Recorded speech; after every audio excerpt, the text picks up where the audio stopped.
Se reabre la sesión. Al igual que los invitados anteriores, parto por las disculpas del caso.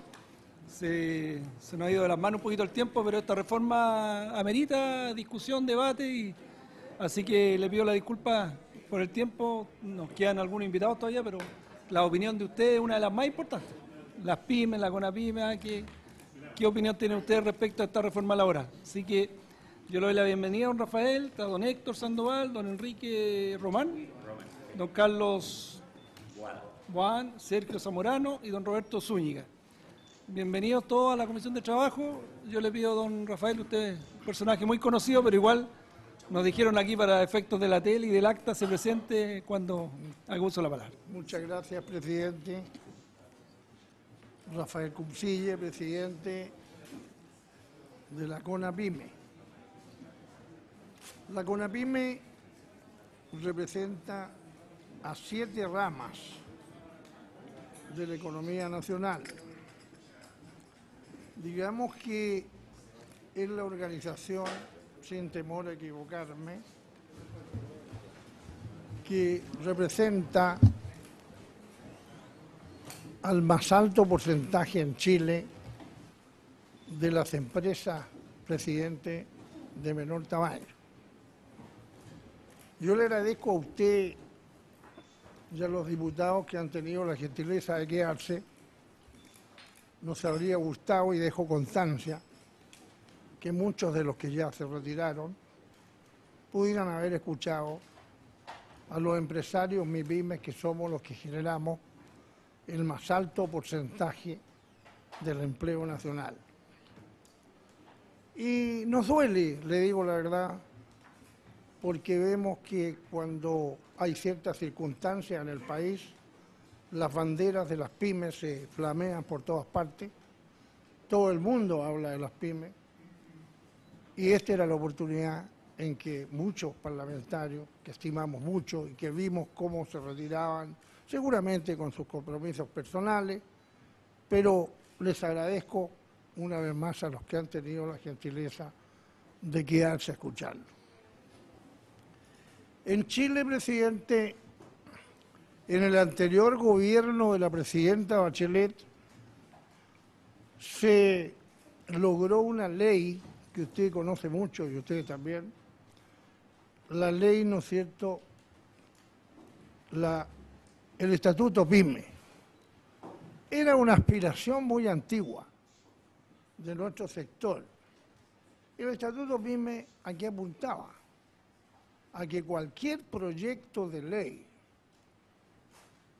antes de enviarse al Congreso Nacional, se estudiara la incidencia, la implicancia que iba a tener en las empresas de menor tamaño. Yo lamento ser muy franco en decirle que para nosotros ha sido una frustración hasta el momento esta ley, porque en verdad se invoca y se acuerdan de ella para hacer alguna reunión de repente en un sector de economía de los gobiernos de turno, pero en el fondo, cuando se trata de ver realmente cómo va a incidir algún proyecto de ley, no hemos visto el interés y la voluntad política de diferenciar.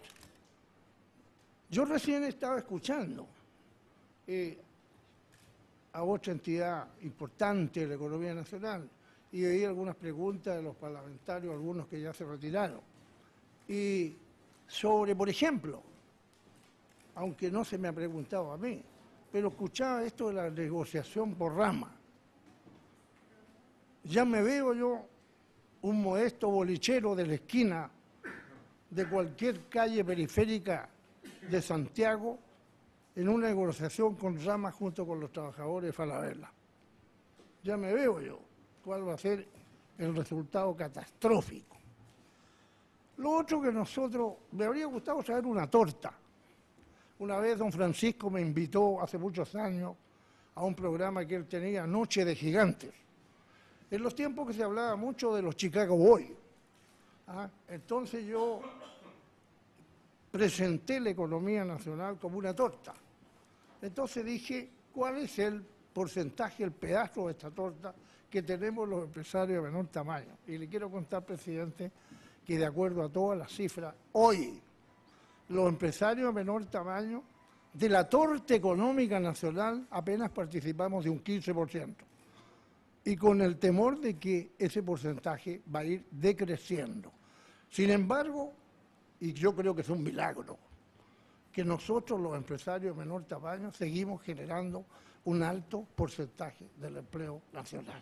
Entonces, vemos una ley o un proyecto de ley que no hay diferencia, que habla simplemente en general, no hay artículos que establezcan claramente cuál va a ser la situación de la misma. Escuchaba también algunas de las preguntas cuando se referían a los sindicatos. ¿Ah? ¿Por qué la gente no ingresa a los sindicatos? Yo quiero decirle, presidente y señores a mí, diputados, que se han quedado una vez más el reconocimiento para los que señalaron. Espero que la grabación la puedan escuchar algunos después, los que no están. Yo le quiero decir que la relación en la pequeña empresa, yo no los llamo trabajadores, yo los llamo colaboradores. Y a la ministra de Trabajo le encantó mucho cuando yo hablé de los colaboradores. Porque, por ejemplo, en las MIPE, que son las micro y pequeñas empresas, ¿no?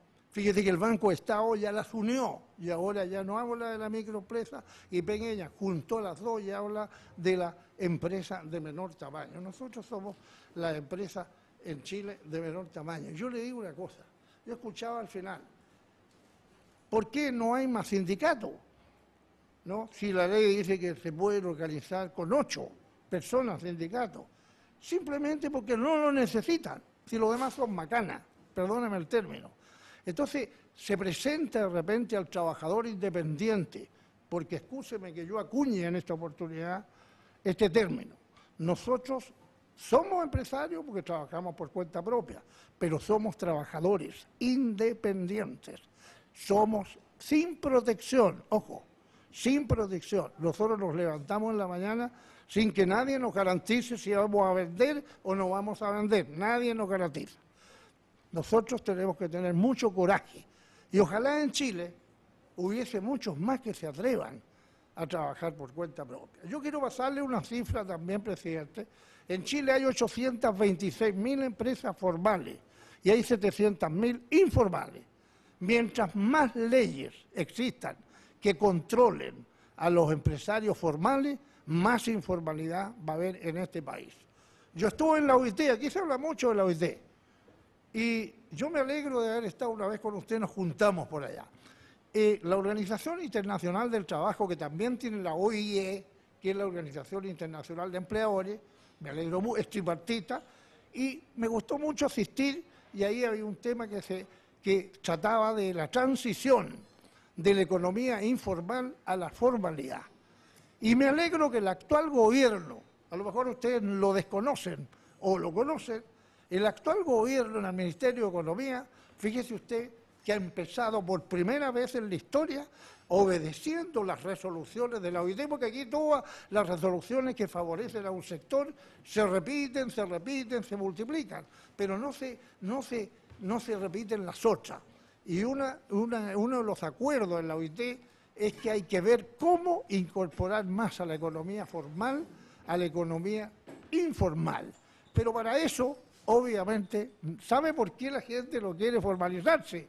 Porque la Dirección del Trabajo lo va a fiscalizar a él, porque Impuestos Internos lo va a fiscalizar a él, porque el CERNAC lo va a fiscalizar a él. Y ni tonto, pues, si yo informal no tengo la fiscalización de nadie, entonces sigo siendo informal y eso es un costo muy alto para el Estado Nacional.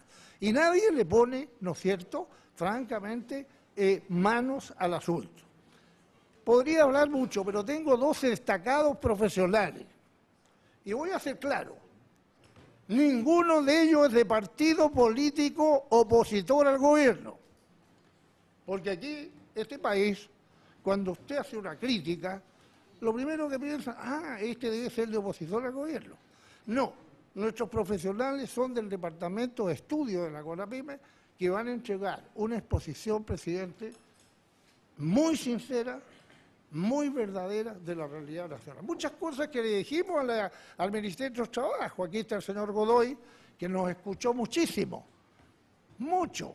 Pero yo sabía, y voy a ser franco y quiero que no se moleste nadie, yo sabía que muy poco de lo que dijéramos se iba a escuchar. Cuando hay gente que redacta un proyecto, todos nos creemos dueños de la verdad.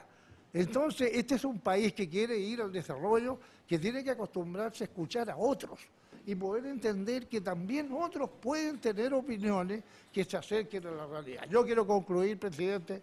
A usted sabe que lo estimo mucho por muchas razones, que no es el caso señalar en el día de hoy, pero yo le quiero decir, nosotros queremos las mejores relaciones con nuestros colaboradores. Nosotros esperamos que una reforma laboral no sea una confrontación. O sea que no puede ser enemigo un compatriota de otro compatriota pequeño que va creciendo y que le da un puesto de trabajo. ¿Cómo va a ser enemigo? El Papa Juan Pablo II, cuando en el Parque O'Higgins, ¿no es cierto?, hubo un tremendo acto multitudinario, entonces, ¿qué dijo? Los compatriotas que puedan proporcionar un trabajo a sus hermanos, que lo hagan. Y nosotros, fíjese que somos fieles seguidores de lo que pidió el Papa Juan Pablo II. Y por eso que los empresarios MIPYME estamos día a día, fíjese, a pesar de ese 15% de la torta. Yo a veces pienso que somos magos. No entiendo cómo con tanto aumento de mall, cómo con tantas nuevas supertiendas, cómo los alcaldes, colegas de ustedes de partidos políticos, llevan la banda de músicos cuando se inaugura un mall, cuando se inaugura un nuevo supermercado, y hacen un tremendo escándalo, como que si fuera el gran progreso para la ciudad. No saben a cuántos pequeños empresarios, trabajadores independientes están destruyendo. Y somos los recaudadores del impuesto al valor agregado. Fíjese bien que es uno de los ingresos más importantes de nuestra nación. Yo le ruego me permita a continuación darle la palabra al economista don Enrique Román. Muy breve nomás, de decirle que es recíproca la estima a don Rafael por toda su trayectoria y decirle que en esta comisión hay una tremenda preocupación por lo que pueda causar en el mundo PYME. Pues sabemos lo que hacen las pymes, digamos, que son las que dan más empleo por miles de factores. Así que créanme ustedes que van a ser muy bien consideradas la opinión que ustedes tengan respecto a este proyecto, en esta comisión por lo menos. Muchas gracias, presidente. Gracias, presidente. Sí, perdón. Le agradezco sus palabras, pero me imagino que desafortunadamente los diputados que se alejaron de estas reuniones porque piensan que escuchando a la SOFOFA y escuchando a la CUT ya el tema está resuelto. Desafortunadamente no es así. En nuestro sector predominan dos ideas dentro de la gente en relación a esta reforma. Y la gente me refiero a los empresarios, que son varios millones. Una, esta reforma está bien orientada en términos a que es necesario mejorar la distribución del ingreso y que esa distribución requiere de un mayor poder sindical que el que existe en estos momentos. Sin embargo, la preocupación es que primero esta reforma es injusta para las pymes, tal como está planteada, no va a contribuir a la distribución del ingreso, al contrario, va a tener efectos regresivos y que dota de excesiva atribución a la Dirección del Trabajo. Los temas legales se va a referir mi colega Boada y yo me voy a referir a la primera parte. ¿Cuál es la situación de las MIPYME al momento de discutirse la reforma laboral? Esta es cómo se distribuye la torta a la que hacía referencia Rafael y como ustedes lo pueden ver en detalle, cifras de impuestos internos. Cada uno de los estratos de microempresas está identificado, digamos, en términos de lo que vende y nosotros podemos ver de que las MIPYME están vendiendo del orden del 15%, pese a constituir el 99% de las empresas. Y eso solamente porque no existe una estadística, la hemos pedido a través del sistema de transparencia y nos ha sido negada, que nos muestre cuál es la vinculación de grandes empresas que son propietarios de MIPYME. Si eso es así, perfectamente nos podríamos encontrar en una situación en la cual el 90% de las ventas y por lo tanto una proporción mayor del Producto Interno Bruto está en manos de 30 grupos económicos, de los cuales nosotros no hacemos parte, porque somos la parte de la economía que no estamos integrados. Esto ha acarreado progreso al país, esto ha acarreado beneficio a la economía. Datos del profesor Schmidt-Kevel, vean lo que sucede con la productividad de esta economía, la productividad total de factores. En el año 1990 era del 94,7, de 94.7 índice y del 108.5 hoy día. ¿Sobre qué base? Base 1960 igual 100. Tenemos una productividad de 8,5% superior a la de 1960, antes que se hubiera dado el proceso más radical de transformación económica que se haya realizado en una economía en desarrollo en el planeta, y que es la chilena. ¿Qué significa eso? Para cualquier pyme es clarísimo. Si la empresa no tiene rentabilidad, le hace productividad, no estamos comiendo el capital. Y mientras uno tenga capital para comerse, esto no se va a notar. Pero esa es la situación de la economía y nosotros hacemos parte de eso. ¿De qué depende la productividad de las pequeñas empresas? No, depende de las grandes. Nosotros no tenemos una incidencia brutal sobre ello porque no llegamos ni al 10 ni 15% del Producto Interno. ¿Estamos convergiendo con las economías de la OECD? Se habla mucho del tema de Portugal. No, señores, miren ustedes, esta es la situación con datos de la OECD. ¿Saben por qué estamos convergiendo con Portugal, línea roja? Porque Portugal está cayendo exclusivamente. Nosotros tenemos una tendencia constante de crecimiento del producto y que nos está separando de la OECD. Ustedes pueden ver cómo esto está divergiendo. El resto, bolitas de colores. Cualquier cosa que se diga al respecto, pompas de jabón. Eso no existe. ¿Qué pasa con las empresas? Cada vez menos microempresas, cada vez más pequeñas, cada vez más medianas. Las grandes se mantienen más o menos en el mismo número. Uno podría decir que, bueno, se está consolidando la situación de las empresas. Pero ¿qué pasa con las ventas? Vean ustedes, las microempresas en picada hacia abajo, más microempresas que venden cada vez menos. Las pequeñas empresas picada hacia abajo, menos empresas que venden, digamos, mucho más menos de las empresas que se crean. Otro tanta pasa con las medianas empresas. ¿Quiénes crecen? Solo las grandes. Veámoslo con más detalle. Así se mueven las ventas. Desde el año, no estamos hablando de la época del gobierno anterior o del anterior o del anterior, desde 1990, primer gobierno democrático. Miren cómo se han ido moviendo las ventas de las grandes empresas en lila. Y miren cómo se han ido moviendo las ventas de las pequeñas empresas en rojo. Y miren cómo se ha ido, de grandes empresas me refiero en verde, el resto es la nacional. Las ventas o el producto del país se explica solo por las ventas de las grandes. Nosotros vamos para abajo o estancados. El país crece en función de lo que está pasando con las grandes. Y eso se traduce, pero ahí hay una que se saltó, bueno, se borró por alguna razón, una lástima, en que las ventas medias de las grandes empresas en lila son las que ustedes pueden ver ahí. Las otras, ¿para qué les menciono los colores si no se ven? Eso es lo que vende en promedio cada una de las micro, cada una de las pequeñas, cada una de las medianas, en comparación con lo que venden las grandes. La productividad de las grandes es 600, 700 veces más grande que la de las empresas pequeñas. Y esa es la situación a la cual se nos dice hay que distribuir. Y hay que distribuir con el mismo rasero en las grandes y las pequeñas. ¿Cuál es la idea que hay detrás de esto? Que la reforma laboral tiene que apuntar a la distribución del ingreso. Y se supone que hay que redistribuir el ingreso donde hay, y se supone que hay que distribuirlo donde no hay. Donde no hay somos nosotros. Y se nos pide que distribuyamos de la misma manera como distribuyen las grandes. Estos datos, que es la evolución de los salarios versus la productividad, datos del INE, está mostrando una situación que está condicionada básicamente por las grandes empresas. Miren cómo se mueve la productividad de las grandes empresas en rojo. Miren cómo se mueven los salarios de las grandes empresas en azul. Esto significa, si uno ve la diferencia, utilidades que se crean por distintas razones. Uno, porque no hay poder sindical para negociar remuneraciones, pero también porque nos han quitado a nosotros 4.000 millones de dólares anuales en ventas. La MIME vendía a comienzos de 1990 4.000 millones de dólares al año en relación con lo que está vendiendo hoy día. Y eso naturalmente ha impactado la situación económica de 1,5 millones de empresarios y de sus trabajadores. ¿Cómo se generan los salarios en este país? Datos de la Inspección del Trabajo, de la Dirección del Trabajo, perdón. En azul están las empresas que se mueven por salarios que son menores de los 3 salarios mínimos, en rojo por sobre los 3 salarios mínimos. Dicho de otra manera, las empresas que están en rojo son aquellas que tienen salarios superiores al mínimo de la OECD. Las de azul son las que tienen salarios inferiores al mínimo de la OECD.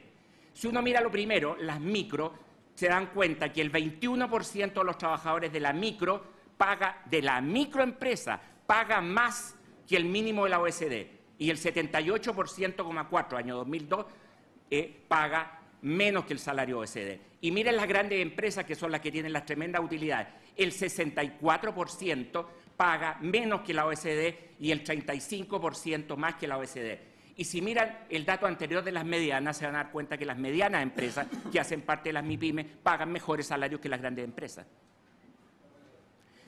Y esta situación se mueve, porque en definitiva las grandes empresas son las que determinan los salarios, se mueve de una manera tal que los salarios de las empresas pequeñas que tendían a ser mejores han ido empeorando. Han ido empeorando porque no tenemos acceso al crédito, han ido empeorando porque hay una serie de legislaciones que discriminan en contra de nosotros, porque pagamos más por patentes que las grandes empresas, porque las multas proporcionalmente son mayores para nosotros, porque los impuestos, como demostramos en la discusión de la reforma tributaria, se paga mucho más impuesto proporcionalmente de las MIPYME que lo que se paga de las grandes empresas, en tasa y en monto, ¿ya?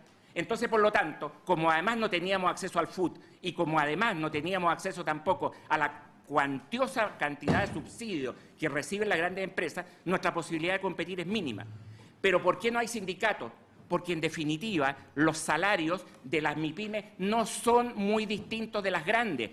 En nuestras empresas, con 600 veces menos productividad, tenemos salarios un 30% menores, salarios un 25% menores. En las micro, en ocasiones, y eso cualquiera de ustedes que haya tenido que contratar un limpiador de piscina que le pagan 50 lucas, ¿no es cierto?, que se hace 3 limpiados de piscina en el día, se dan cuenta que no hay muchas grandes empresas que le paguen a sus trabajadores lo que gana ese microempresario limpiador de piscina.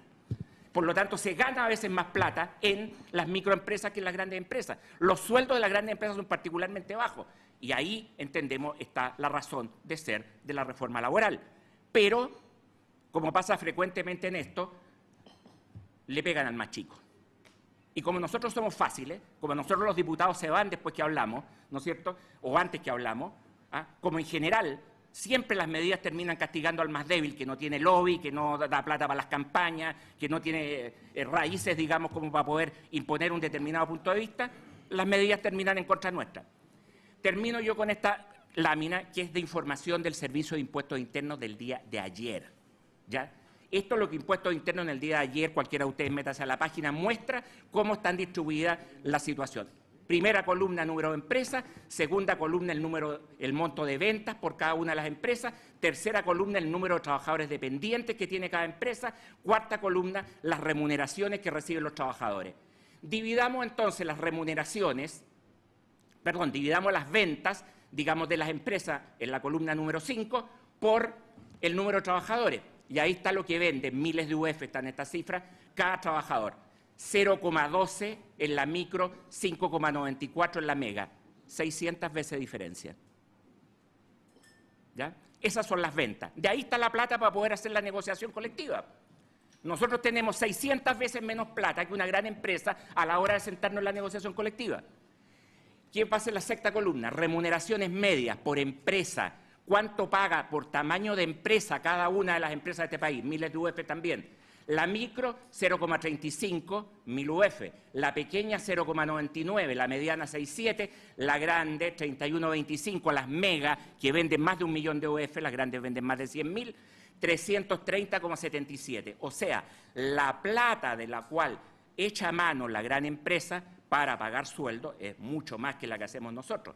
Pero el indicador es engañoso, porque calculemos el monto por cada trabajador, no por cada empresa, porque resulta que estas grandes empresas hoy día le están dando empleo al 57% de la mano de obra con contrato, nosotros solo al 43%, cuando sumamos al sector informal le damos al 70%, pero de los contratados la PYME solo le da trabajo al 43%. Y por lo tanto, si dividimos no por esos números, sino que dividimos por el monto que recibe cada trabajador, la remuneración de las micros 0,28, la de la pequeña 0,10, la de la mediana 0,13, la de la grande 0,16 y la de la mega 0,30. O sea, las mega empresas pagan casi lo mismo que nosotros. Y ustedes nos quieren encima echar la legislación de las grandes empresas para que negocie con nosotros. Es lo único que podríamos decir. Es una ridiculez, señores diputados.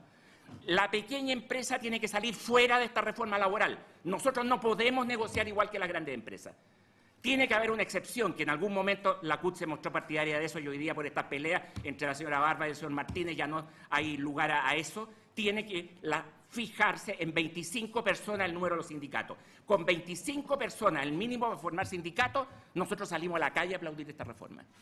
No tenemos nada en contra de la reforma. Muchas de las razones que han dado nuestros colegas de la SOFOFA tienen que ver básicamente con que ellos, teniendo posibilidades de distribuir, van a perder capacidad negociadora. Nosotros nos vamos a morir. Nosotros vamos a cerrar. Nosotros no estamos peleando por el tamaño de nuestras piscinas. Nosotros estamos peleando por el pan de nuestros hijos. Esa es la diferencia fundamental. Muchísimas gracias. Gracias. Yo solamente quiero que en ambas intervenciones han hecho hincapié a la poca cantidad de diputados que hay en la sala. Habemos 6 diputados acá. Y yo le quiero decir que hay otras comisiones funcionando. Yo mismo debería estar en Derechos Humanos ahora, pero tengo esta, de Gabriel Boric, por ejemplo, me imagino que andaba allá, porque además tenemos una votación. Entonces, hay otros diputados que están en otras comisiones y por eso, digamos, la excusa. ¿Ah? Y además se ha extendido, tenemos hasta las 9, así que... ¿Podría, don Carlos? Don Carlos, ya. Presidente. Carlos Boada, abogado, director del Departamento de Estudio de la CONAPYME. El informe macro que expuso Enrique Román es el que nos permite afirmar que este proyecto de ley tiene un problema serio de injusticia respecto a de las pymes. Además, tiene un problema serio de diagnóstico y, por lo tanto, elige mal los instrumentos para poder corregir lo que quiere corregir. Se señaló... ¿No va a poder seguir adelante? ¿No? No. No se va a poder seguir. Solo en el pendrive, no lo pudiste copiar al editor.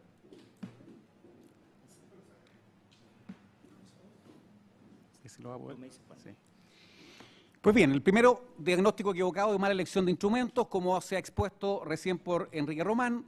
La economía chilena respecto de las pymes no opta en ser el 98,5%, 99%, solo refleja un 15% de las ventas, en productividad es un 10%, y con ese 10% tiene que remunerar a casi la mitad de los dependientes de este país, lo que matemáticamente tiene algún grado de dificultad y es lo que está pasando.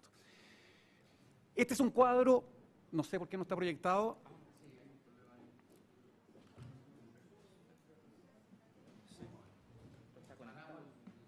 Está conectado igual. Está apagado. ¿Se apagó allá?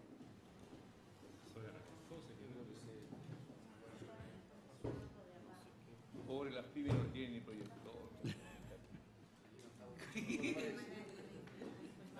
Sacar, espérate, que a decir lo que se no ve. ¿Sí? No se ve nada. Acá se ve bien, pero no. No sé, esto es lo que está apagado, parece el proyector. Sí, el proyector. El proyector se fue. La conexión. El grande parece que no. No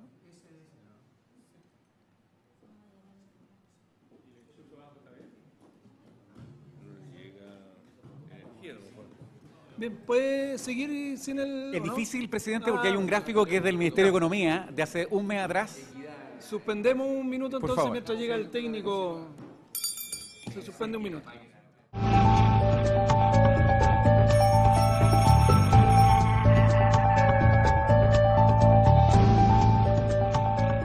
Presidente, este gráfico es elaborado por el Ministerio de Economía, es una exposición que hizo el ministro Luis Felipe Céspedes recién el mes de enero de este año y tiene la mayor importancia para este proyecto de ley porque acredita qué pasa en Estados Unidos respecto al nivel de productividad de las empresas por número de trabajadores y qué pasa en Chile.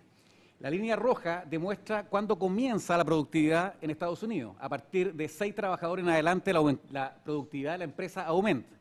En el caso de Chile, solo empieza a crecer cuando hay 800 trabajadores. Las pymes, señor presidente, estamos hasta 9 trabajadores en el caso de las micro, hasta 49 trabajadores en el caso de las pequeñas y hasta 200 trabajadores en el caso de las medianas. Por lo tanto, en este gráfico no alcanzamos a llegar a la curva de aumento de la productividad. Entonces, ¿cómo se va a hacer un proyecto que trate igual a las pequeñas empresas con las grandes empresas si el nivel de diferencia, según la información del propio Ministerio de Economía, es la que refleja este gráfico? Número de trabajadores para la aplicación de la reforma laboral. No obstante que el estatuto de las pequeñas empresas establece que es hasta 200, como ha señalado Enrique Román, lo que se está pidiendo en esta reforma es que el número se corte incluso en la mitad de lo que son las pequeñas empresas. O sea, estamos diciendo de las microempresas, las que tengan 8 o 9 trabajadores, que es el límite. De las pequeñas empresas que parten en 10 y terminan en 49, solo excluir de esta reforma hasta la mitad, hasta 25. De 25 a 49 tener algún sesgo especial de protección y de 50 a 200 entender que Chile no puede seguir más concentrado y por lo tanto necesitamos que haya algún tipo de protección al respecto. ¿Qué pasa, señor presidente, en el vecindario?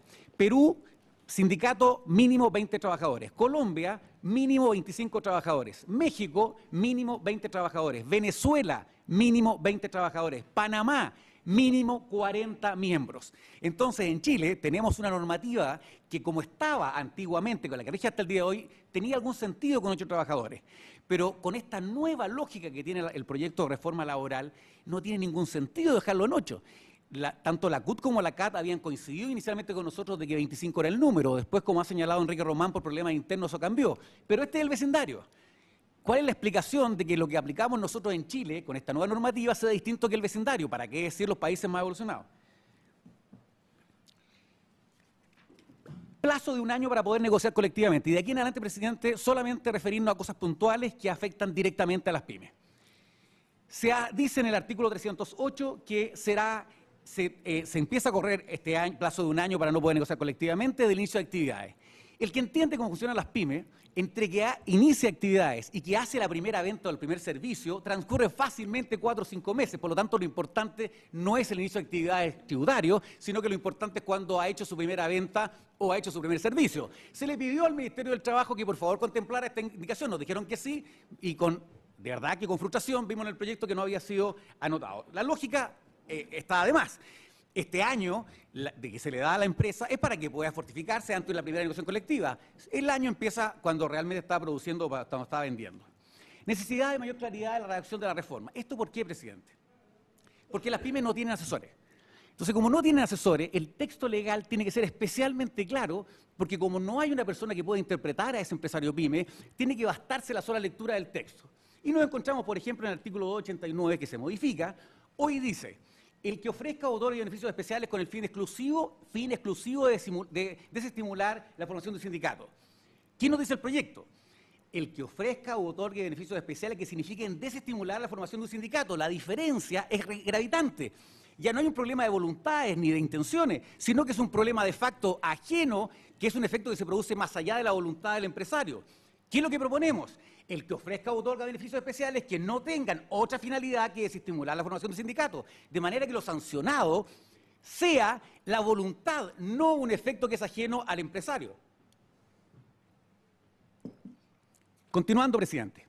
Violación del principio del debido proceso en la reincorporación de una persona que se atribuye la calidad de dirigente sindical. Hay una circular de la Dirección del Trabajo del año 90, señor presidente, que es la orden de servicio número 26, que está vigente hasta el día de hoy, que señala lo siguiente, que quien hace de ministro de fe no puede verificar ningún antecedente de la elección del sindicato. Hace fe de lo que le diga el secretario del sindicato. Caso práctico, señor presidente, hace 2 meses atrás, Molina, una localidad pequeña, se obliga a reincorporar a un dirigente sindical porque se pensó que tenía 25 trabajadores y por lo tanto habrían 3 personas con fuero. En la práctica no eran los 25, se le pide a la Inspección del Trabajo que diga cuál es la información que tiene, no tenía la información y la explicación es que la orden de servicio número 26 no se lo permite. Entonces, ¿cómo el proyecto nos lleva a que sea la Dirección del Trabajo la que determine la reincorporación de un dirigente sindical, supuestamente con fuero, en circunstancias que no tiene los elementos y que su propia normativa interna le imposibilita dar fe porque no conoce de lo que se le está pidiendo que conozca? Entonces, es un contrasentido que se le entregue esta atribución a la Dirección del Trabajo si es que va a actuar solamente por la mención de un tercero.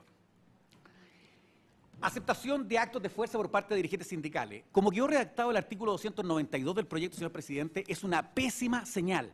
Se indica que solamente cuando sean graves medidas de fuerza física en las cosas o física o moral en las personas, solo cuando sean graves se pierde el fuero. O sea, en Chile, cuando uno agrede a otra persona, según si lo deja 30 días en la clínica será grave, si no, no tiene importancia.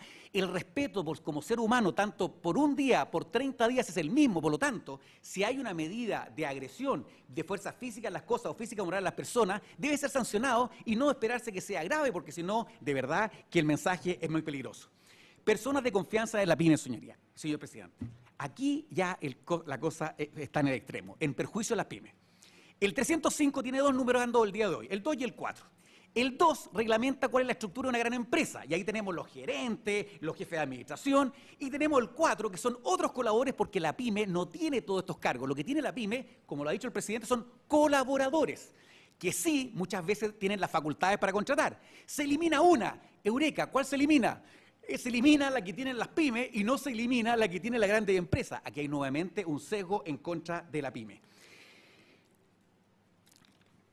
Quórum para una negociación semi-reglada, en el 315. Solo podrá haber negociación semi-reglada en la empresa en que no exista una negociación sindical. Volvamos a una empresa pequeña, esto es, que solamente puede tener hasta 49 trabajadores. Pero sí puede tener, con la normativa actual, un sindicato de 8 trabajadores. Por lo tanto, en una empresa de 49 trabajadores puede haber un sindicato de 8 y la empresa no va a poder conversar con los 41 restantes. ¿Dónde está la lógica y dónde está la democracia de eso? Estamos hablando de las pequeñas empresas. Esta lógica del artículo 315 no tiene ningún sentido en el mundo de la pequeña empresa y, por lo tanto, debe fijarse a lo menos en 25. ¿Por qué? Porque si 49 es el universo de las pequeñas, con 25 ya tienen la mayoría. Y ahí sí que hay una lógica de que si está la mayoría en un sindicato, con el resto yo no pueda conversar. Pero si tengo la minoría en el sindicato, ¿por qué no puedo negociar con los 41 restantes? Porque tengo un sindicato pequeño de 8 que sí está conformado y no los demás. Ahí claramente hay un tema que no se tiene explicación. Inconsistencia por parte del gobierno de los principios defendidos de la reforma tributaria en relación con la reforma laboral, exigencia de información financiera a las pymes. Este fue un nuevo tema que nosotros hablamos, señor presidente, con el Ministerio del Trabajo, se los explicamos, le dijimos la lógica que habíamos tenido en la reforma tributaria, que a las pequeñas empresas no se las puede recargar porque si no nunca van a llegar a ser medianas ni grandes empresas, y como eso se entendió, se creó este tratamiento distinto para las pymes. Pero cuando redactan el artículo 316, 317, 319, lo que hacen es obligar a las empresas, con un tratamiento distinto en cuanto al tiempo, pero las obligan a entregar información financiera que tributariamente no tienen que tenerla. Ahora, el artículo 16 del Código Tributario señala que cuando se exige información debe ser aquella que es aceptada en el país. Como en Chile, a partir del 1 de enero del año 2013, la única información financiera aceptable es la de IFRS, llegamos al absurdo que tributariamente ese pyme no tiene que llevar información, pero para efectos laborales va a tener que llevar una información financiera. ¿Qué costaba que el Ministerio del Trabajo dejara sin efecto eso? No lo dejó sin efecto, lo incluyó en esas disposiciones. Norma de procedimiento inconstitucional, según nuestra opinión, en el artículo 323 se obliga al Tribunal Laboral a ordenar en su primera resolución que el empleador haga entrega de la información financiera, en la que acabamos de señalar. ¿Qué pasa si no la tiene? ¿Qué pasa si la tiene en un juicio? ¿Qué pasa si la ha entregado en una fiscalización de servicios de impuestos internos? Como quedó redactado el artículo 323, es tan simple como que se requiere, no se entrega porque no se tiene, se va al tribunal y el tribunal en su primera resolución, no hay bilateralidad de la audiencia, su primera resolución sin escuchar nada tiene que obligar al empresario a que entregue algo que a lo mejor no tiene. Primero que lo escuche, porque no la está entregando, y después que lo sancione, pero aquí la primera resolución no es traslado, la primera resolución es entregue lo que a lo mejor no tiene cómo entregar. Se acortan los plazos para responder y al mismo tiempo se extienden los plazos de negociación. Este es otro contrasentido. Es evidente que una buena negociación requiere más tiempo, pero por el otro lado se acorta de 15 a 10 el plazo para responder. El empresario pyme es el mismo, el gerente, el encargado de relaciones públicas, el que va a hacer los trámites a la esquina, y esa persona cuando tiene un conflicto no tiene un abogado interno, lo que hace, antes de nada, va a conseguir una persona con quien poder asesorarse. Primero ve si lo puede atender, cuánto le va a cobrar, si puede pagar, y recién ahí empieza. Entonces, para todo eso hay un plazo de 10 días y no de 15 días. ¿Cuál es el problema si se había empleado 60 días? ¿Cuál era el inconveniente de que la empresa pyme pueda tener esos 15 días que tenía anteriormente? No hay explicación. Piso de negociación. Aquí tenemos los artículos 338 y el artículo 344. Se pidió también al Ministerio del Trabajo, y también hicieron oídos sordos, que si ya estaba el 344, que es la facultad que tiene, es lo que conocemos hoy día como el 369 inciso segundo, que es esta facultad que si no nos entendemos, empresarios y trabajadores, bueno, se mantienen las condiciones por 18 meses. Entonces, se obliga a algo que no es correcto, que no está bien, no es de buena fe. Se nos obliga a responder con un piso. Pero al día siguiente va a haber que someterse al 344 porque no hay otra explicación, no hay otra posibilidad. ¿No era más lógico, no era más sano, no era más de buena fe haber dicho que el 344 se ponía al principio? Y por lo tanto, si el empresario PYME no estaba en condiciones de mejorar, se somete al régimen excepcional del 344. Se nos dijo, pero si lo único que hemos hecho en definitiva es lo que teníamos al final, ponerlo al principio, entonces cumplamos de buena fe, tomemos el 344 y pongámoslo adelante, pero no como quedó ahora, en que tengo que poner el piso y solamente después, al día siguiente, que cumplí con la norma, tengo que ir al 344. En la práctica, paralización anticipada de faena de empresas de 8 trabajadores, si 4 de ellos participan en la Comisión Negociadora Laboral. ¿Por qué se da esto?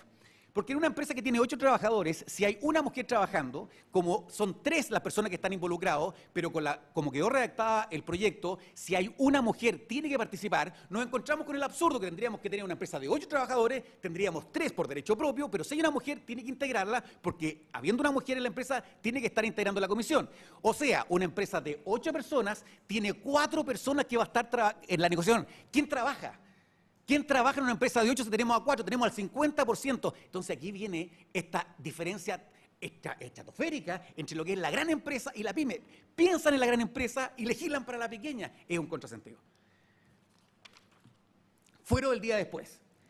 Tal como está redactado el artículo 33, un trabajador no afiliado a un sindicato, no estoy hablando del afiliado, el no afiliado a un sindicato, tendría 15 días para quedar amparado por un fuero. ¿Por qué 15 días? Porque en el 337 tiene los 10 días del 337, pero después vamos al 333 y nos dice que hay 5 días más. Por lo tanto, en la práctica, un trabajador que no forma parte de la negociación colectiva, un empresario puede pensar legítimamente que lo podía despedir, pero hay una ventana de 15 días en que ya lo había despedido y dice, no, ¿sabe qué? Yo sí me incorporé, por lo tanto quedo con fuero. Esto son las típicas situaciones que por una mala redacción de las normas se prestan para abuso. Ya sufrimos lo que pasó con los sindicatos del día después, no hagamos que haya un fuero del día después por un problema de mala redacción. Facultad jurisdiccional que se trasladan a la inspección del trabajo. En el caso de afiliaciones sindicales durante la negociación, y aquí estamos hablando si tiene derecho o no tiene derecho a afiliarse al sindicato, ¿quién conoce ahora, con la norma actual, es un tema jurisdiccional y lo conocen los tribunales? No, ahora se traslada ¿a quién? A la inspección del trabajo. Nuevamente se están quitando facultades jurisdiccionales y se están entregando a la inspección del trabajo en un cúmulo de nuevas atribuciones. Reuniones directas citadas por la inspección del trabajo. De nuevo, una estructura de una pyme es una estructura pequeña, no hay manejo de personal para que uno vaya a una reunión y el otro esté cobrando la factura y el otro venda. Es la misma persona, es el mismo empresario pyme el que hace todas las funciones. Por lo tanto, cuando se le da la facultad para citar dentro de en 50 días, que es el plazo, si sacamos los 60, descontamos los 10, nos quedan 50 días, en que puede citar a reuniones de carácter obligatorio. Bueno, ¿y quién se queda administrando la empresa? ¿Quién se queda produciendo? ¿Y quién queda con las relaciones de la empresa? Si el empresario pyme es el que hace todo eso en definitiva. ¿Lógica para la gran empresa? Sí. ¿Mala lógica para la pequeña empresa? Por supuesto que mala lógica para la pequeña empresa. Reuniones directas citadas por la inspección del trabajo, ahí están las disposiciones pertinentes. Este es otro temazo dentro de este proyecto. El trabajador pyme, señor presidente, es un trabajador, en la mayoría de los casos, polifuncional. Entonces se dice que no haya reemplazo con los propios trabajadores de la empresa respecto de aquellas funciones que sí están en huelga. Y ahora tomemos un ejemplo de una empresa máxima pequeña, o sea, 49 trabajadores. Y asumamos que la mitad de esa empresa está en huelga y los otros 24, 25 en huelga y los otros 24 no están en huelga. Pero si tenemos una organización que es polifuncional por definición dentro de las pymes no pueden darse el gusto de tener especialistas para cada tema. La empresa funciona como un todo, es un equipo que sale adelante y por lo tanto entre todos sacan el trabajo.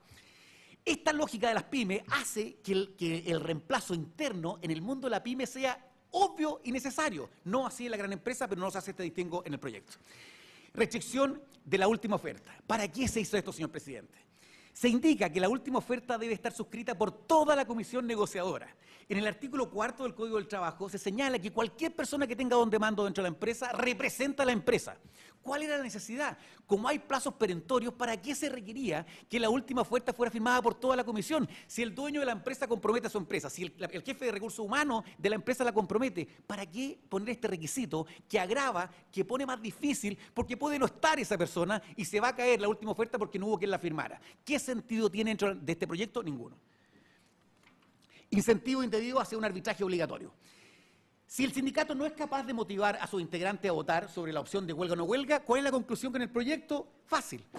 Si es que no lo hace, se prolonga el periodo porque primero se pasa hacia la inspección del trabajo. No se alcanzaron los quórum, en el punto 3 se pasa a una mediación forzada, en el punto 4, luego a un arbitraje forzoso, en el punto 5 se puede, hasta que hay fallo, los trabajadores pueden impetrar un contrato colectivo con el piso de la negociación. Entonces, todo esto, señor presidente, para un contrato que puede durar 18 meses. Cuando uno lo lleva a la práctica, yo sé que cuando uno lo ve en teoría no lo entiende, pero los que vivimos en negociaciones colectivas sabemos que cuando uno ve esto, gastar el tiempo de la empresa, gastar el tiempo de los trabajadores, en todos estos pasos, para que después podamos llegar a eso en 18 meses, no tiene justificación económica, no tiene justificación de negociación, ni de relaciones con los trabajadores. Descalce del lockout con la huelga. Hoy día la huelga tiene límites porque al 15 días en un caso y al 30 días en el otro, lo que pasa es que una persona se puede bajar, pero como se elimina este límite, el caso de la huelga ya no tiene límite, pero el lockout sí lo tiene. Entonces, ¿qué va a hacer ese empresario pyme? Que la huelga puede seguir, pero que el lockout no. Entonces tiene la mayoría de sus trabajadores detenidos, sin trabajar, no puede producir y por tanto no puede prender la luz de su empresa, pero el lockout dura 30 días. Bueno, ¿y qué hace el día 31? ¿Cuál es la lógica de esta norma? ¿Qué hace el día 31? ¿Abre su empresa para no hacer nada? ¿Incurre en los gastos para no hacer nada? Disparidad entre un sindicato interempresa y un empresario pyme. Los sindicatos interempresas y en el mundo del transporte los conocemos perfectamente bien, señor presidente, porque tienen una cohesión que es nacional. Y a veces nos pasa que se tiene como contraparte a un empresario que tiene 9 trabajadores, 9 camiones. Pero es que como está establecido ahora, realmente, a hoy día, la contraparte sí va a ser de ese sindicato el que se va a sentar a la mesa, con el cual uno va a negociar, va a ser esta organización nacional. Y al otro lado vamos a tener un pyme que no tiene estructura alguna. ¿Dónde está? Se dijo que esto, yo escuché a la presidenta de la CUT señalar que este proyecto iba hacia el corazón de la desigualdad. Pero ¿dónde está esto en este proyecto? Si las pymes pueden ser incluso más débiles que los trabajadores que tienen al frente. Demanda de tiempo adicional del empresario pyme en la preparación de la temporada y durante esta. Esto es un problema que no lo entiende el que no ha trabajado con empresarios de temporada y con trabajadores de temporada. Como se incluye todo un capítulo que permite la negociación respecto a los temporeros, se establecen en la preparación de la temporada, cuando hay que ver qué pasa con los bins, qué pasa con los carros, qué pasa con los tractores. En ese momento tiene la facultad la inspección del trabajo de citar, puede citar cuando la está preparando y durante esta. Los trabajos, la cereza, señor presidente, 15 días. Otros tipos de variedades de fruta, 30 días. Y cuando uno lo prepara, se dedica entero a salir adelante. ¿Y qué va a hacer? ¿Va a ser citado a la inspección del trabajo en ese periodo en que está preparando la temporada? Violación de reserva a terceros de la información solicitada por la empresa. Se indica en el proyecto que el informe de mediación se le da el carácter de público, pero también se indica que la inspección del trabajo puede pedir información que es confidencial. Por lo tanto, ¿cómo se compatibiliza esto? Por un lado se le faculta para pedir información y por otro lado se le dice que el informe va a ser de la mediación será público. Arbitraje forzado para las pymes. ¿Por qué decimos que el arbitraje forzado es para las pymes?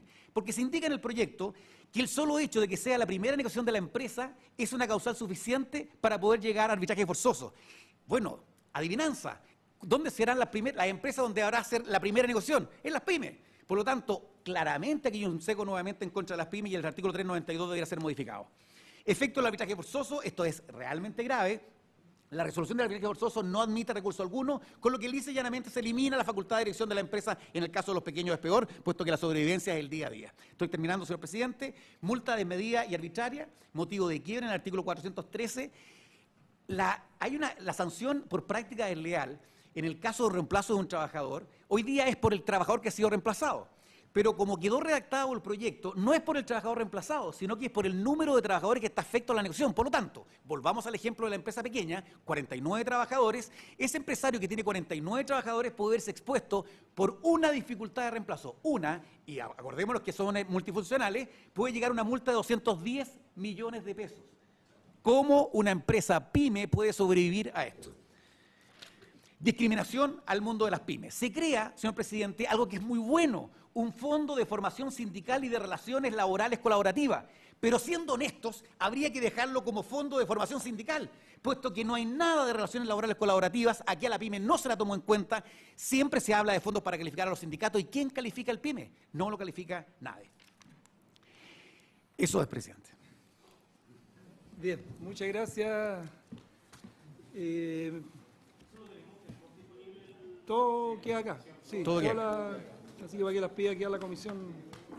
Diputado Campos y diputado Barros me pidieron la palabra a preguntar. Diputado Vallespín, diputado de Musi. Y bueno, nuevamente lo más breve posible porque nos quedan invitados también afuera. Diputado Campos, primero. Diputado Barros. Gracias, presidente. No, en primer lugar, agradecerle a don Rafael y a sus colaboradores. Yo durante la tramitación de este proyecto, cuando la ministra nos informó las bases de este proyecto, yo pregunté respecto de este tema exactamente. El tema de las complejidades que determinan para una pequeña empresa, para un pequeño comerciante, para un pequeño agricultor, y cómo se aplica un cañón sobre un pequeño empresario. Y esa es la verdad. Y por eso es que cuando uno observa las exposiciones que hemos tenido en el día de hoy anteriores a una CUT y a una SOFOFA, en que básicamente hay una exposición intelectual de conceptos, y por eso yo les quiero agradecer porque el cúmulo de 1 a N de ejemplos prácticos es lo que nos debe mover a poder hacer los aportes necesarios para que parte importante de gente de esfuerzo de nuestro país no se vea sometido a un tema que es como matar una gallina con un cañón. Esa es la verdad. Así que yo solamente, presidente, les quería agradecer porque creo que esto ha sido una verdadera dosis de realismo, como decimos algunos, de micro, de calle, frente a una discusión mucho más intelectual, con mucha dialéctica y mucha intención, pero que a la larga tenemos que hacernos cargo de este cúmulo de ejemplos prácticos. ¿Y quién observa? Yo que represento un sector rural, con pequeños comerciantes, con pequeños agricultores, me hace tanta fuerza lo que ustedes han planteado que solamente quería intervenir para agradecerles vuestros planteamientos. Eso nomás. Gracias, diputado. Diputado Campos. No, presidente, yo breve, porque tenemos más invitados. Solo decir que nos habíamos reunido con don Juan Araya en Talcahuano y la verdad que consultado también las autoridades del gobierno que están presentes también en esta sala, creo que hay una tarea pendiente. ¿Ah? Una tarea que dentro de la tramitación de este proyecto, la particularidad de los problemas que han planteado de la tramitación de esta reforma laboral y que involucra a las pequeñas y medianas empresas, creo que hay algunos números que son bastante gráficos para demostrar la preocupación que ustedes tienen. Y la verdad es que la invitación, por su intermedio, presidente, a nuestro gobierno, a que efectivamente se den los plazos para poder escuchar en mayor detalle y en mayor profundidad los aspectos que preocupan hoy día a la CONAPYME y que obviamente, si entramos en un tema mucho más sectorial, solo rescatar de que aquí en la Comisión de Hacienda, cuando se tramitó la reforma tributaria, la Confederación de los Dueños de Camiones no pudo hacer el punto con el Ejecutivo y sus puntos que eran relevantes, que tenían que ver con la renta presunta, finalmente los terminaron subsanando en el Senado. Yo espero que esta instancia de la CONAPYME en esta comisión sea nuestra comisión y nuestro gobierno en esta instancia donde permita tener también un diálogo para que efectivamente podamos despachar de la Cámara un proyecto mucho más aterrizado a los ejemplos prácticos que ustedes nos han dado. Gracias, diputado. Diputado Felipe Musi.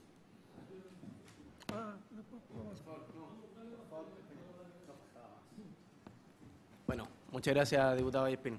Bueno, cortito en honor al tiempo, primero felicitarlo porque la verdad es que las dos presentaciones técnicas, independiente obviamente de la introducción del presidente don Rafael, de verdad contundente.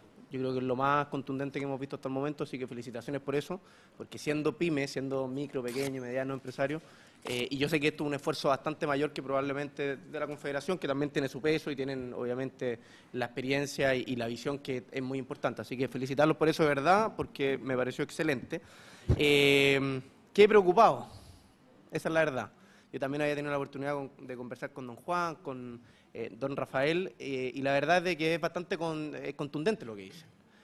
Yo creo que el país desgraciadamente ha ido poniéndole la pata encima a los micro y pequeños empresarios sobre todo, y esto no me cabe duda de que va a terminar de hacerlo.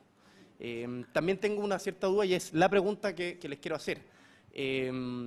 Si uno hace leyes discrecionales, o sea, hasta la pequeña empresa, hasta la mediana empresa, y se dice, bueno, de aquí para allá o de aquí para abajo, en el fondo se ahorran estos problemas, se ahorran esto otro, etcétera, etcétera. ¿Qué es lo que termina pasando? En los límites, obviamente la que es mega empresa va a seguir siendo mega empresa, la que es grande y bien grande va a seguir siendo grande, y la que es mediana ya escapada para grande también. Pero ¿qué pasa entre la que es pequeña y mediana y la que es micro y pequeña? No terminaremos diciendo, ¿saben qué más? Mejor no crezca, porque si crece se va a empezar a meter en algunos problemas extra. Entonces, ¿cuál ustedes creen que sería, a grandes rasgos, sin entrar en el detalle de cada una de las precisiones que hicieron con respecto a todos los temas de la reforma, cómo ustedes creen que se podría hacer esto sin, vuelvo a decir, hacer un tema discrecional tan fuerte de que el día de mañana hayan empresas que sus incentivos sean en verdad a no crecer, porque se pueden entrar a un ambiente un poquitito, no hostil, pero un poquitito más complejo de llevar a cabo, administrativo, etcétera, etcétera? Eso, muchas gracias y felicitaciones, de verdad. Diputado Patricio Vallespín. Sí, presidente. Bueno, la verdad que más allá de la elocuencia de los expositores, felicitar la eficiencia, porque creo que han sido bastante claros en la argumentación y en la propuesta a considerar, más allá de que puedan ser temas igual analizables, observables. Nosotros tendremos que ver, y eso es parte de esta tarea, justamente, escuchar y aquellas cosas que ameriten ver cómo se pueden de alguna otra manera mejorar o perfeccionar. Dado que los que estamos acá desde el comienzo vamos a estar hasta el final, así que aquellos que se fueron le pueden mandar usted a quienes se fueron, no reten a los que están acá, porque estamos trabajando justamente para mejorar esta cosa. Lo segundo es que, ¿cuál es la diferencia cuando ustedes hablan de 25? ¿Cuál es el efecto concreto, 25 trabajadores? ¿Cuál es el efecto concreto? ¿Qué porcentaje de trabajadores empleados por ustedes? Lo voy a plantear desde las dos perspectivas. ¿Qué cantidad de empresas podrían quedar fuera de este tema y qué porcentaje de trabajadores podrían quedar sin la posibilidad de constituir sindicatos? Porque igual tendrían la posibilidad de constituir grupos negociadores y todo ese asunto, pero donde no hay sindicatos eso se va a mantener. Entonces, esa pregunta es re importante porque la cuántica hay que verla para ambos lados, digamos. Agregar solo a esa pregunta que sentí o me dio la sensación de que subiendo a 25 como que se solucionaba gran parte de ¿Ah?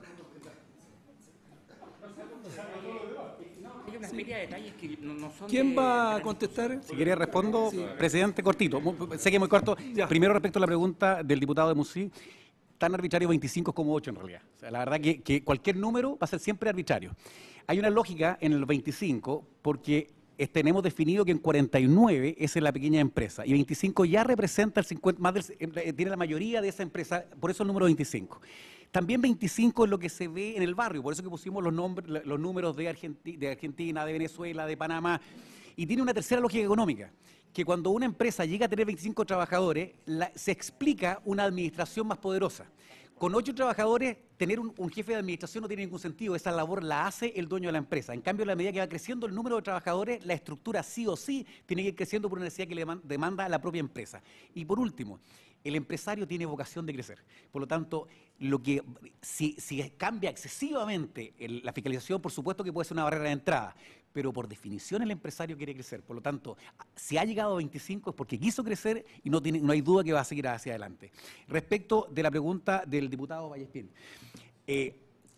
efectivamente, cuando uno corta en 20, si ustedes vieron los números en definitiva, y el número de empresas, la mayoría de este 98,5%, 700.000 empresas son las que tienen las micros, o sea, que llegan hasta 10 trabajadores. Por lo tanto, ya tenemos el universo más grande ahí. Y vamos bajando, en definitiva, con las pequeñas, vamos bajando aún más con las medianas y ya muy pocas las que son las grandes empresas. Con 25 trabajadores, efectivamente, la gran mayoría de las empresas y la gran mayoría de los trabajadores efectivamente quedan fuera de esta negociación. La pregunta es, ¿era el único mecanismo? Si tenemos además, se puede fortalecer la participación de sindicatos que sean nacionales, como ha pasado, pero no para efecto que sea contraparte, sino en el sentido que velar, como lo hace la Inspección del Trabajo, como lo hacen los tribunales, nuestra legislación es súper protectora. Por lo tanto, el hecho de que no incluyamos esta negociación colectiva, que es un derecho colectivo, no significa que lo estamos dejando desprotegido. Es necesario partir en este número, parece en todo el mundo que la respuesta es que no. Se han dado 20, 40, 30, nosotros pusimos 25 para mantener la mayoría dentro de las pequeñas empresas. Perdón, Bien. sobre eso, si ustedes miran el gráfico ahí, que está cuantificado cuántos son los distintos tamaños, al colocar en 25, básicamente lo que estamos hablando es que lo que está quedando fuera es el primer grupo de las pequeñas empresas y una parte del segundo. O sea, estaríamos dejando al orden de unas 15.000 empresas fuera del proceso de negociación. y todo el resto quedaría metido adentro. Ese es el sector por el que nosotros queremos hacer la excepción y nos parece una cosa absolutamente razonable.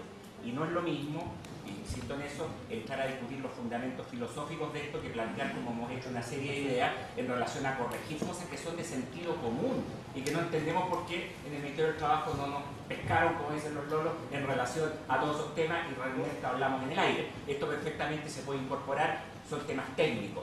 Y sobre el fondo, esa es la única excepción que tenemos. Don Rafael, para el cierre. Para eso. Para agradecerle, presidente, a usted y a los diputados que han expresado algunos conceptos elogiosos para las pymes, gracias, diputado Barro. Yo me hago cargo de eso. Cuando los gobiernos no escuchan a los que estamos en la calle y solamente a los que están teóricos en la oficina, los resultados son catastróficos en cualquier parte del planeta. Yo creo que ustedes han escuchado hoy día a gente que está diariamente poniéndole el hombro. Usted es un hombre, me acaba de hablar de la agricultura, yo conozco, usted sabe, también el campo agrícola porque soy de regiones.